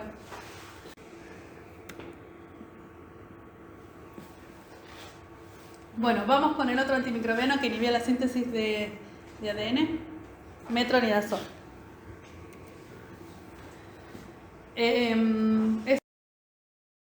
¿Sí? Para ejercer su acción necesita ser activado por los microorganismos, es bactericida y este fármaco tiene indicaciones en infecciones por parásitos y gérmenes anaerobios. ¿Cuál era el otro que cubría anaerobios? Así que dije que no se tenían que olvidar. Allá lejos. ¿Clindamicina? Eso, bien. Clindamicina y metronidazol. ¿Sí? Después en el medio hay, ¿no?, otros fármacos que tienen alguna cobertura, pero estos son como los típicos, ¿sí?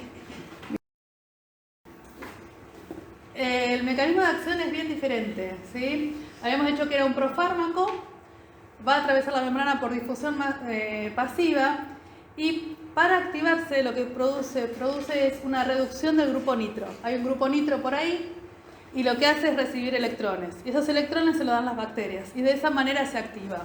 Entonces produce eso, radicales libres. Esos radicales libres se van a unir al ADN, a proteínas, entonces pierde la estructura normal de doble hélice, se interrumpe la duplicación y listo, se murió la bacteria, ¿sí?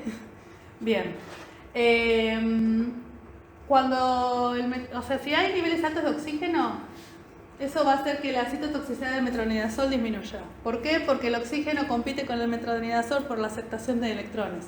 Entonces va a disminuir su capacidad de acción, ¿sí? Y lo otro importante que está bueno saber es que, bueno, que no es frecuente la aparición de resistencia, ¿sí? O sea que no se ven frecuentemente gérmenes resistentes. ¿Se entendió? Bueno, los radicales libres se unen al ADN. Chao. ¿Sí? Bien. Se da por vía oral, endovenosa, tópica, intravaginal. ¿Sí? Tiene un volumen de distribución amplio, penetra en todos los tejidos y fluidos del cuerpo. Ahí ven líquido seminal, secreciones vaginales, leche materna, líquido cefalorraquídeo. No atraviesa la placenta, tiene una vida media de 8 horas, que puede aumentar en el caso de que haya enfermedades hepáticas y en neonatos, ¿sí? En los recién nacidos chiquitos. Tiene un metabolismo hepático por la citocromo 450, entonces va a tener interacciones. Sí, unas cuantas, ahora se las voy a mostrar. Se elimina por vía renal y tenemos que ajustar las dosis, si hay hepatopatía severa o si el clean de creatinina baja por debajo de 10 mililitros minuto. ¿Sí? Bien.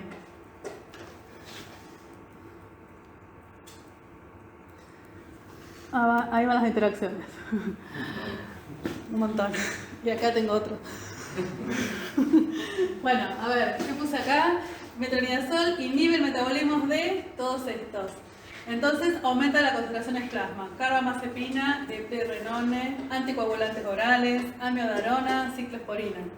¿Sí? En este caso el metronidazol inhibe el metabolismo de todos estos fármacos. Entonces van a aumentar en plasma la concentración. Hay que tener cuidado. Si aumentan en plasma quiere decir que va a tener mayor efecto. Por ejemplo, con la warfarina o anticoagulantes orales puede aumentar el riesgo de sangrado. Bien.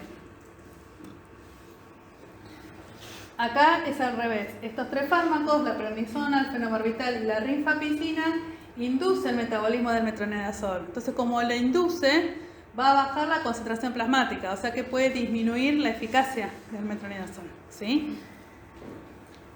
Ahí solito la cimetidina inhibe el metabolismo del metronidazol. Al revés, va a hacer que aumente su concentración plasmática con mayores concentraciones y efectos y la probabilidad de efectos adversos más frecuentemente. Y lo otro es esto, la interacción con el alcohol que puede producir el efecto disulfiram y hasta, bueno, se reportó también muerte súbita. ¿Sí? Bien. El espectro, anaerobios, gram positivos y bacilos negativos, bacteroides, incluido el Fragilis, Clostridium difficile, Fusobacterium, Eubacterium prevotella, Protozoos, Trichomona, Entamoeba lítica, Giardia, sí, para la Giardia es muy utilizada, Gardnerella vaginalis y Helicobacter pylori, y no es activo para Streptomyces, Actinomyces, y Propionobacterium. O sea, protozoos, anaerobios y gérmenes de la microaerófila. ¿Sí?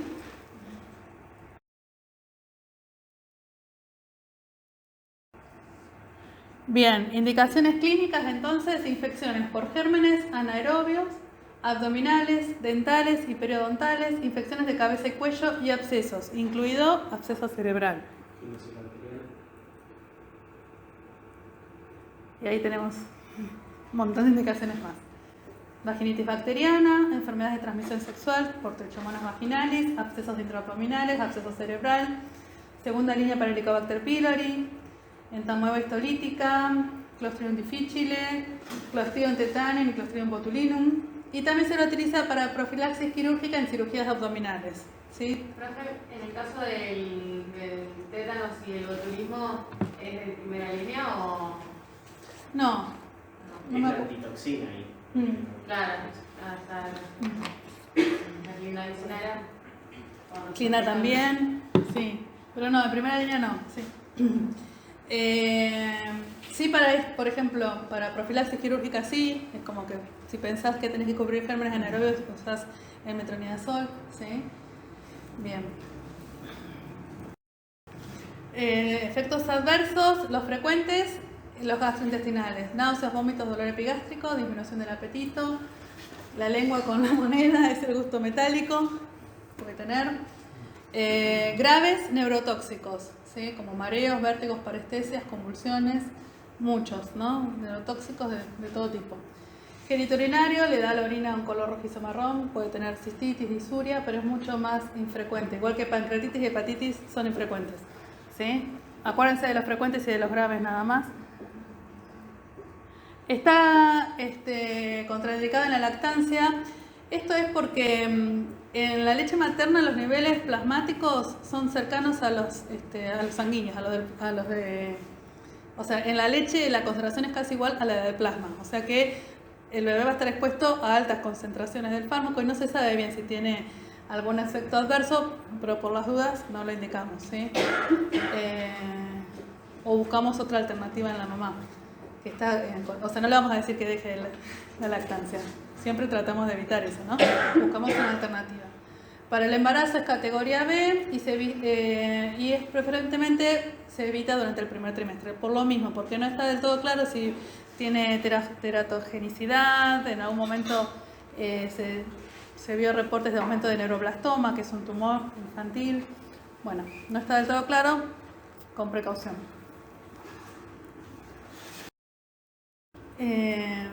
Bárbaro, terminó ahí. Los de síntesis de ADN, entonces quinolonas y metronidazol, ¿sí? Bien. Ahora vamos con el cotrimoxazol, ¿sí? ¿Están bien? ¿Quieren que siga? No sé. Sí. ¿Sí? Esto es una carrera. Como les decía inicialmente, el cotrimoxazol es la combinación de dos fármacos, trimetoprima, sulfamethoxazol. ¿Sí? Bien.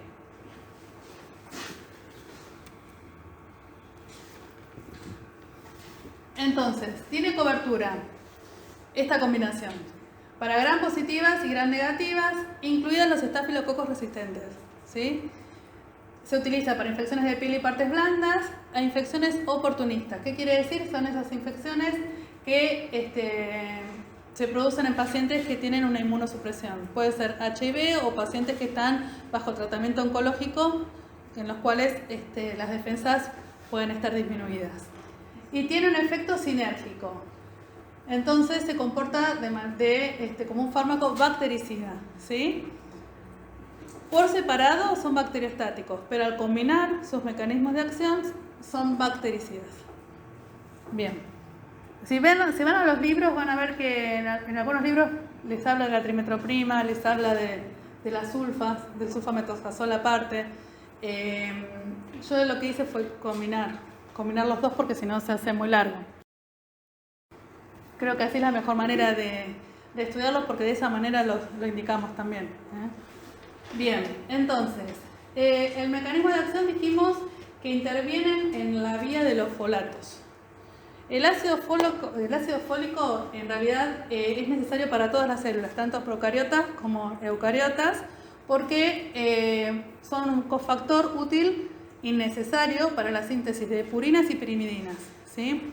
Nosotros no hacemos síntesis de folato, ¿no? Lo adquirimos de la dieta. Las bacterias no pueden hacer eso, entonces lo tienen que sintetizar. Y lo sintetizan a través de este precursor que se llama PABA, ácido para-aminobenzoico. Que si ven, acá arriba está chiquitito, pero la estructura de las sulfamidas es bastante similar. ¿Sí? No sé si se dan cuenta, es bastante similar. Entonces, las sulfamidas lo que hacen es competir con el PABA y se introducen en la vía de síntesis. Entonces, inhibe esta enzima que se llama dihidroteroatosintetasa y bloquea acá, a este nivel, este primer paso. ¿Sí? Entonces, lo que normalmente ocurre es que el PABA se convierte en ácido dihidrofólico. Y eso lo hace a través de esta enzima, dihidroteroatosintetasa, que es justamente el paso que inhibe las sulfamidas. ¿Sí? Bien, ahora, un paso más abajo tenemos a esta enzima dehidrofolato reductasa que convierte el ácido dihidrofólico en tetrahidrofólico. Una vez producido el tetrahidrofólico, se produce la síntesis de aminas, de purinas, de pirimidinas. ¿Sí? ¿Y qué hace la trimetoprima? Inhibe a este nivel. Inhibe esta enzima, entonces no se produce tetrahidrofólico, se inhibe la síntesis de purinas y de pirimidinas. ¿Sí? Bien. Entonces, esta combinación de los dos fármacos es sinérgica y al inhibir dos pasos de la vía de la síntesis le otorga el efecto bactericida. ¿Sí? ¿Lo entienden? Tengo una duda. Teniendo en cuenta que las bacterias necesitan sintetizar el ácido fólico a partir del PABA y demás. La primera enzima, la dihidroteroatosintetasa, sí. ¿Nosotros la compartimos? Digamos, ¿nosotros también tenemos esa enzima? No, nosotros no la tenemos. porque nosotros no hacemos síntesis. Claro, no la hacemos. No, entonces, nosotros lo adquirimos del medio. Claro, entonces a nosotros las sulfamidas no nos produciría efectos adversos. No tanto. Digamos, no es lo que sería relacionado a la síntesis de ácido fólico relacionado al metabolismo, pero ahora a un nivel más abajo, la dihidrofolato reductasa, ahí sí tendríamos efectos adversos relacionados a la síntesis, digamos, no a la síntesis, al metabolismo. Que disminuye el ácido fólico. Claro, sí, perfecto. Exactamente, muy bien. O sea que una tendría como un efecto adverso, la disminución del ácido fólico, y la otra no. Claro. Digamos, no sé si es algo clínicamente importante o algo. Sí, sí, porque después vamos a ver los efectos relacionados al déficit de ácido fólico, que lo podemos ver. Claro. En nuestros pacientes se ven, ¿sí? Perfecto. Puede haber leucopenia, por ejemplo. Se ven otros efectos adversos también relacionados a la farmacocinética, al metabolismo. Claro. Después lo vamos a ver, el trimetoprima se metaboliza por a nivel hepático, entonces nosotros podemos tener toxicidad hepática, ¿sí? Claro. Más allá de este mecanismo de acción. Perfecto. Lo que yo quería preguntar, ¿por qué es necesario inhibir también el segundo paso? Porque quiero un efecto bactericida, por ejemplo. O sea que Sí. con inhibir solamente el primer paso no sería tan eficaz. Tiene un efecto bacteriostático, sí. Sí, el efecto bactericida lo obtenemos así, de esta manera. Y la verdad y la realidad es que lo usamos siempre combinados. De hecho, los comprimidos vienen con las dos presentaciones. ¿Sí? Tengo una pregunta Sí. también, no sé si va a ser medio bruta. No sé. Y no sé si yo la voy a poder. La hidrofolato reductasa, ¿no le inhibía también el metotrexate? Y Claro. por ejemplo, nosotros no lo podríamos combinar con metotrexate, digamos, ¿qué diferencia hay entre el metotrexate y la dimetoprima? La verdad es que se combina porque justamente el metotrexate es una droga un quimioterápico que lo usamos mucho en pacientes con diagnósticos de leucemia. Claro. Y yo les había dicho que los pacientes que hacen tratamiento con quimioterapia tienen las defensas bajas, ¿sí? Están inmunosuprimidos. Entonces, bueno, igual lo vamos a ver, pero una indicación es que en esos pacientes, como en los HIV, se haga profilaxis contra la homocisticarini, Claro. ¿sí? Entonces, el fármaco más utilizado es el cotrimoxazol, Claro. pero tiene una administración diferente, no se da todos los días. Lo damos trisemanal, 3 veces por semana. Claro. El metrotexato, cuando se da por vía oral, se da una vez por semana. Entonces lo que hacemos es separar las tomas, lo más alejado posible. ¿Por qué? Porque puede aumentar la toxicidad, ¿sí? Claro. Los dos juntos aumentan la toxicidad. Entonces ahí, por diferencia, tenemos que dar también suplemento de ácido fólico. Sí, es una Perfecto. opción. Perfecto. Es una opción. Sí, depende. Si hay mucha toxicidad, lo damos. Bueno, estoy hablando ahora justo específicamente de pacientes oncológicos, pero sí, una forma de disminuir esos efectos sería dando ácido fólico. Perfecto. Gracias. Bien, muy bien, perfecto.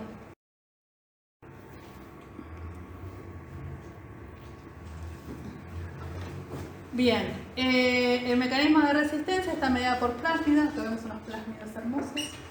Entonces, que lo que van a hacer es modificar o incrementar la producción de las enzimas, ¿sí? Puede haber también disminución de la permeabilidad al fármaco o hay un aumento de PABA, ¿sí? Que es el precursor del tetrahidrofólico. Entonces, las sulfamidas, acuérdense que actúan a este nivel, al nivel de la enzima dihidroteroatosintetasa. Entonces lo que puede ocurrir es que haya menor afinidad de las sulfas por esa enzima. Por ejemplo, es el mecanismo utilizado para la Escherichia coli, ¿sí? O sobreproducción de PABA, que lo hace el Staphylococcus aureus. Y la trimetroprima, acuérdense que actúa a nivel de la enzima dihidrofolato-sintetasa. También hay una modificación de esa enzima que produce que no sea tan, que disminuya la afinidad por la trimetroprima, ¿sí? O sea, esto que de la resistencia que está mediada por plásmidos y que puede haber modificaciones de la enzima, que eso va a alterar la afinidad de los fármacos por el blanco, ¿sí?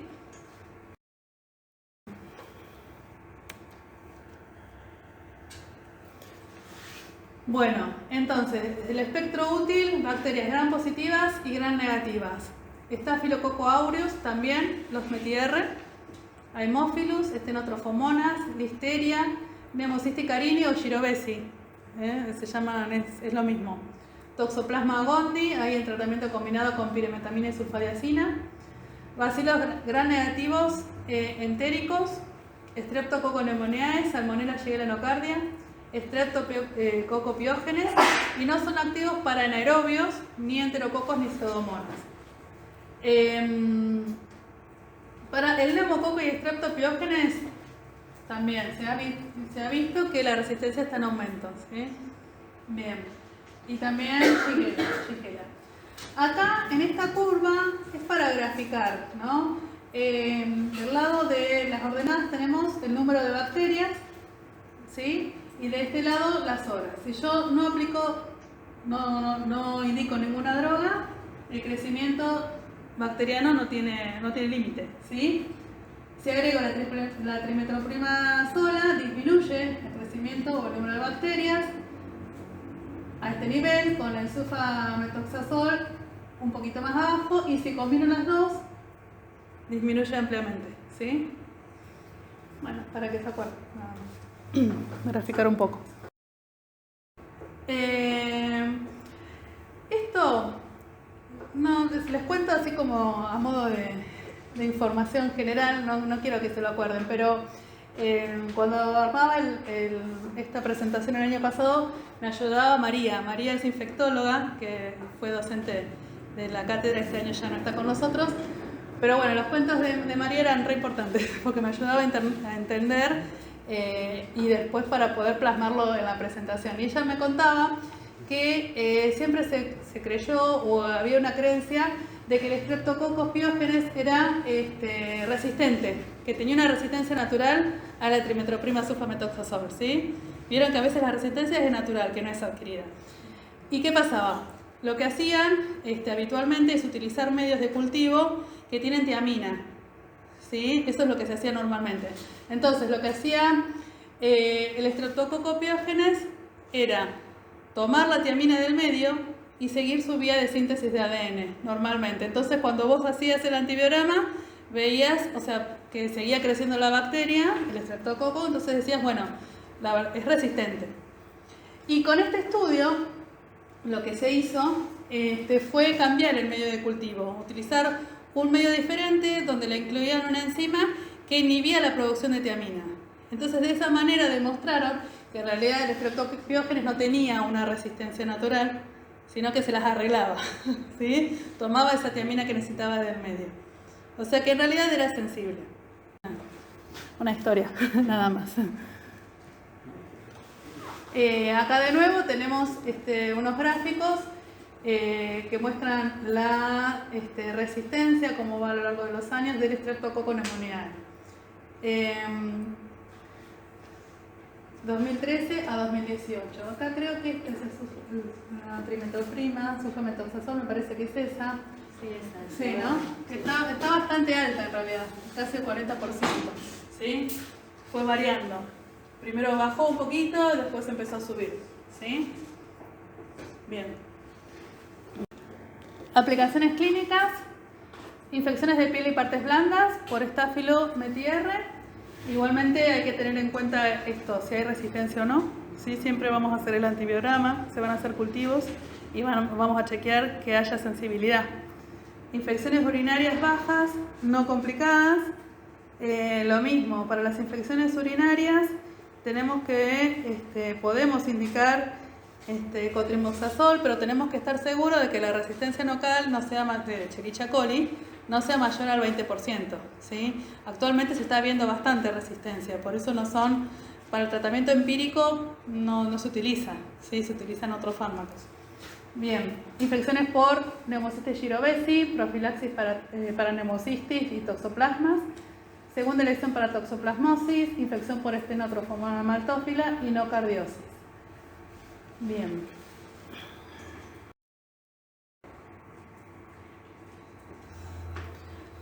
Esta es la imagen de una placa de la neumonía por neumocistis carini, que son bastante graves, tienen estos infiltrados bilaterales con desaturación y se producen en pacientes inmunosuprimidos. Sobre todo con VIH. Exacto, sobre todo con VIH. Marcador de SIDA. ¿Cómo? Es marcador de SIDA. Mira. Suele ser el primer marcador que aparece. Bueno, mira, no sabía, no me acordaba. Y nosotros siempre lo tenemos en cuenta en los pacientes oncológicos, porque también por su inmunosupresión relacionada al tratamiento con quimioterapia también son propensos a hacer este tipo de infecciones. Por eso es que hacemos la profilaxis, ¿sí?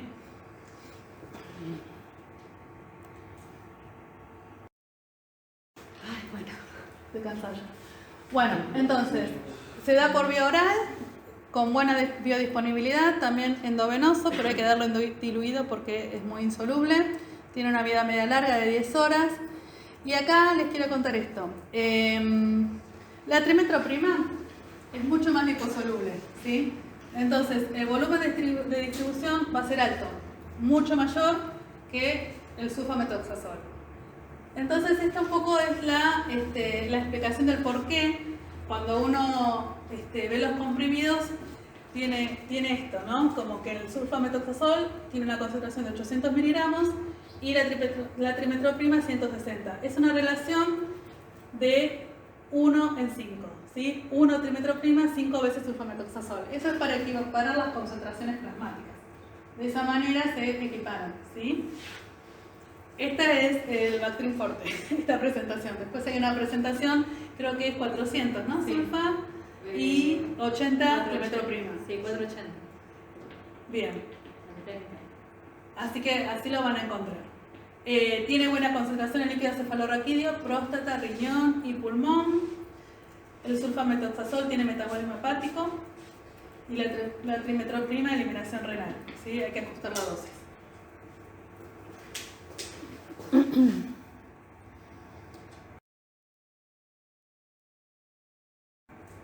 Bien, con respecto a los efectos adversos, vamos a tener efectos adversos combinados, ¿sí? De los dos fármacos. Entonces, vamos a encontrar que los más frecuentes son los gastrointestinales y las reacciones cutáneas. Puede ser un rash leve o puede ser fotosensibilidad o muy graves como Steven Johnson.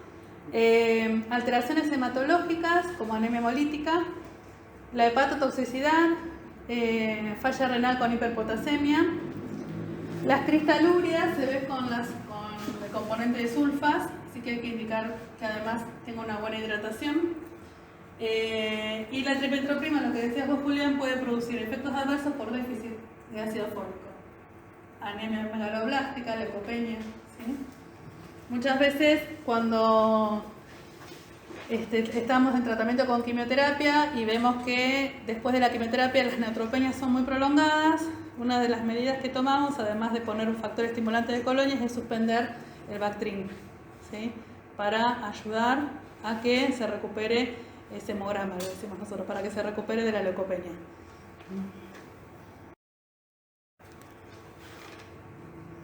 Bueno, una animación para que se acuerden de las gastrointestinales y reacciones cutáneas. Interacciones también tienen, ¿sí? Pero esta vez, más que nada, es por la competición en la unión con la albúmina, ¿sí? Entonces, con hipoglucemiantes orales, con el metrotexate, con las warfarinas, fenitoína, digoxina y rifampicina. Bien, está contraindicado en el embarazo, en el primer y tercer trimestre, y en menores de 2 meses, y en pacientes que tienen hipersensibilidad. Son drogas C y D, ¿sí?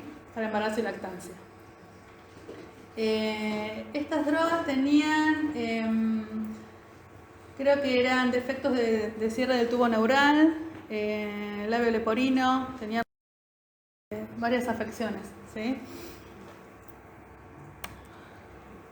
Bueno, en pacientes alérgicos al TMS puede haber reacciones cruzadas con otras drogas que contienen sulfas.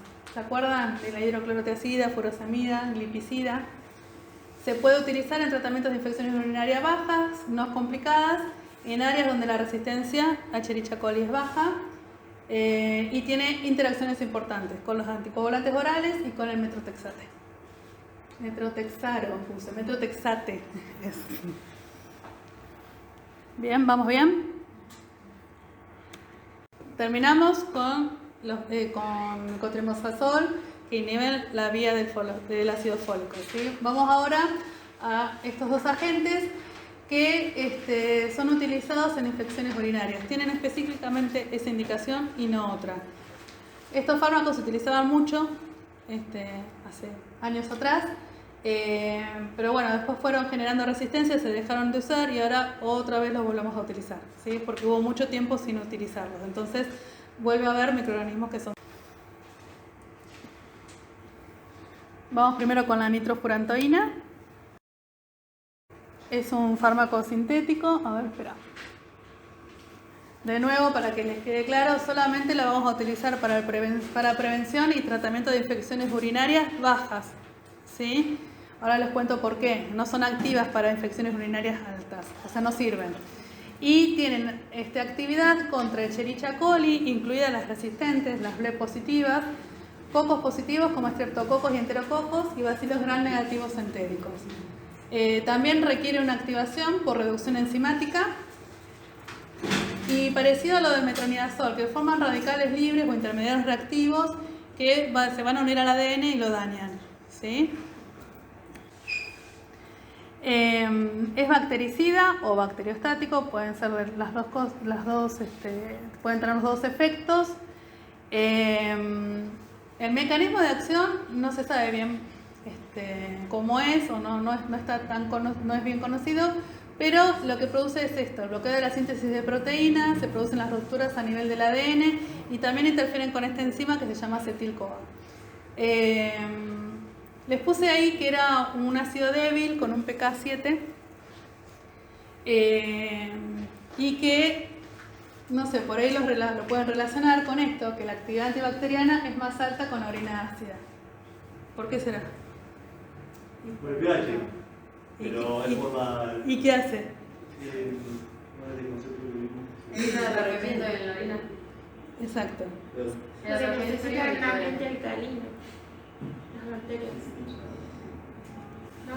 ¿Cómo? Lo que pasa con la nitrofurantoína es que se concentra a nivel de la vejiga, ¿sí? Y lo otro, por lo cual no lo damos por vía endovenosa, es esto, que se absorbe rápido, completo, y se va rápido también, ¿sí? La vida media es de 1 hora, o sea que nunca vamos a tener concentraciones plasmáticas altas, ¿sí? Como para que llegue a otros sitios de acción. Entonces, la orina alcalina reduce la actividad antimicrobiana. Bueno, ¿qué más? Se elimina por orina, tiñe la orina de un color marrón, está contraindicada en embarazadas y en pacientes que tienen insuficiencia renal y en niños pequeños, en bebés menores de 1 mes. De nuevo el espectro de Escherichia coli, Streptococcus saprophyticus, Citrobacter, Klebsiella y Enterococo. Bien, lo puse un montón de veces.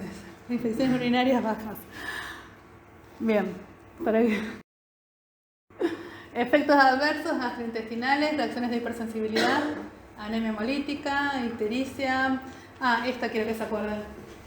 La afectación pulmonar, neumonitis aguda y fibrosis pulmonar. Esto se da especialmente en ancianos con el tratamiento crónico, ¿sí? Bien.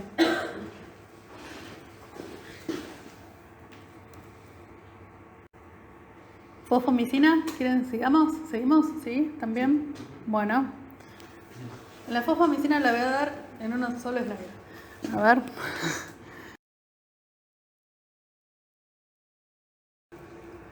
Espera, vamos a que aparezca todo. A ver si hay algo más. Bien. Entonces, fosfomicina es un antimicrobiano bactericida que también tiene la misma indicación que la nitrofurantoína y se utiliza para la prevención y tratamiento de cistitis no complicadas, ¿sí? Es un derivado sintético y tiene un mecanismo de acción, como dice ahí, único. Entonces, como no es común a otros fármacos, no hay resistencia cruzada. El espectro para todos los uropatógenos: Escherichia coli, Proteus, Salmonella, Shigella, Enterococcus. ¿Qué más? Staphylococcus aureus, el SAN-S y el SAN-R y Streptococcus. Los anaerobios y la Klebsiella, Enterobacter y Serratia son resistentes. Se absorbe por vía oral, se distribuye en vejiga, en riñones y próstata. ¿Y qué más? A ver. Bueno, no, nada más. Y los efectos adversos: vaginitis por cándida, cefalea, hipersensibilidad. Si lo damos endovenoso, tiene toxicidad renal. Estos dos últimos que vimos, Pseudomonas, no los cubre. No los cubre. No. ¿Y con cuál? Y bueno, veremos. ¿Qué querés cubrir? ¿Una pseudomona? Sí. Una penicilina, Entonces... una penicilina antipseudomona, Sí. una... Amicacina. Hay pocas. La cuarta generación de la Sí. cefalea. Cefalea cuarta. ¿Se pueden dar por vía oral? No, endovenoso. Lo vamos a tener que internar. Igual también una hipo por pseudomonas ya es complicada. Y sí. Pseudomonas solo en la orina, bueno, debe tener, o sea, podría ser seguramente una sepsis a punto de partida de una afección urinaria, podría ser, no sé. O un paciente internado, capaz con cateterismo, con sonda, Bolo invadido, exacto. Muy bien.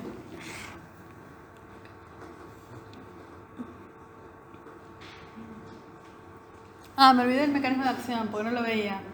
Inhibe esta enzima que se llama MUR-A. Es una transferasa. ¿Sí? Lo que hace es catalizar el paso inicial en la síntesis de la pared celular. Esto actúa a nivel de la pared. ¿Sí? Bien. La nitrofurantoína a nivel del ADN y esta a nivel de la pared. No es que tienen mecanismos de acción similares, sino que los agrupé por la indicación. ¿Sí? Bien. Está contraindicado en el embarazo, que está bien ahí en rojo. Bien. Final. Polimixina. Se llama polimixina B o colistin. Estos son los que actúan como si fueran un detergente. No sé, creo que Manuel los había nombrado en algún momento.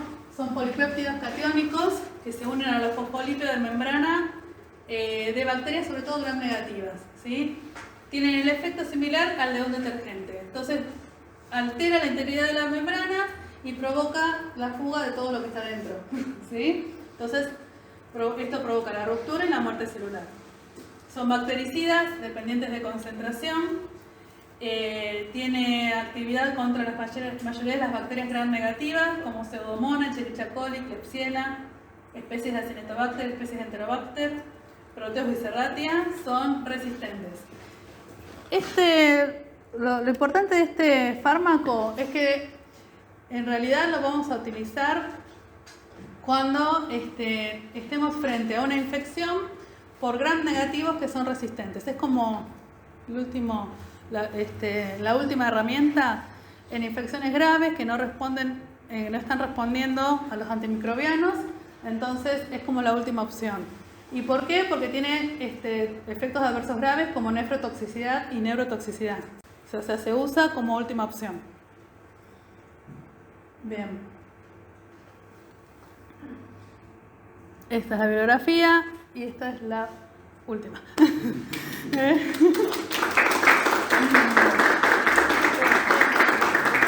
Bueno, chicos, me recansé. No sé ustedes. También.